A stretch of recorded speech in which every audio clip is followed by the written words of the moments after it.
In 1914, World War I broke out in Europe, and the Ottoman Empire allied itself with Germany against the allied forces of Britain, France and Russia. During the war, Britain approached Hussein Ali, the Sharif of Mecca. As protector of Islam's holiest sites and as a member of the Hashemite dynasty, Hussein was considered to be one of the most powerful and influential figures in the Arab and Muslim world.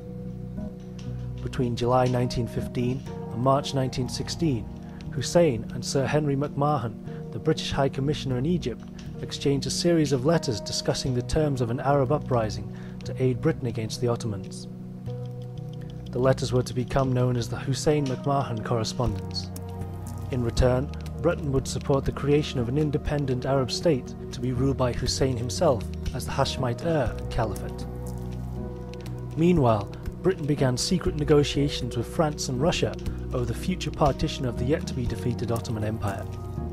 By May 1916, the British MP Sir Mark Sykes and French diplomat Charles-François-Georges Picot had come to a final signed agreement.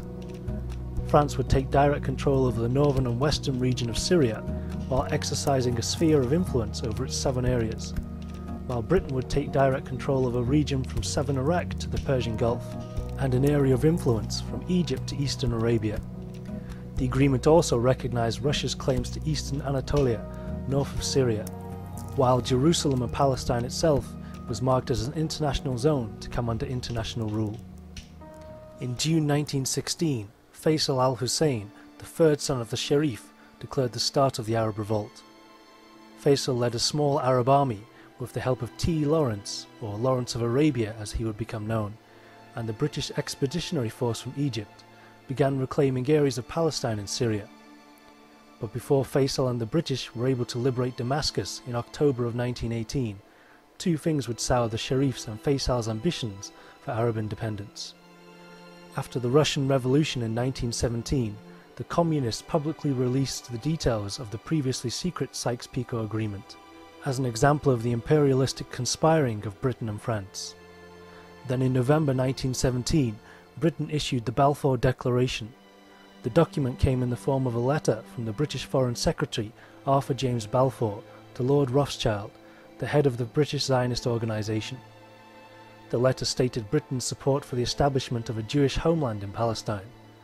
The letter also stated that nothing shall be done to which may prejudice the civil and religious rights of existing non-Jewish communities in Palestine, or the rights and political status enjoyed by Jews in any other country. Both the Sykes-Picot Agreement and the Balfour Declaration seemed to contradict the assurances Britain had made to the Sharif in the Hussein-McMahon Correspondence and their promises of Arab independence. In 1918, on the 11th hour of the 11th day of the 11th month, Germany signed an armistice agreement that signalled the defeat of the Austrian-Hungarian, Ottoman and German empires, and the end of the First World War.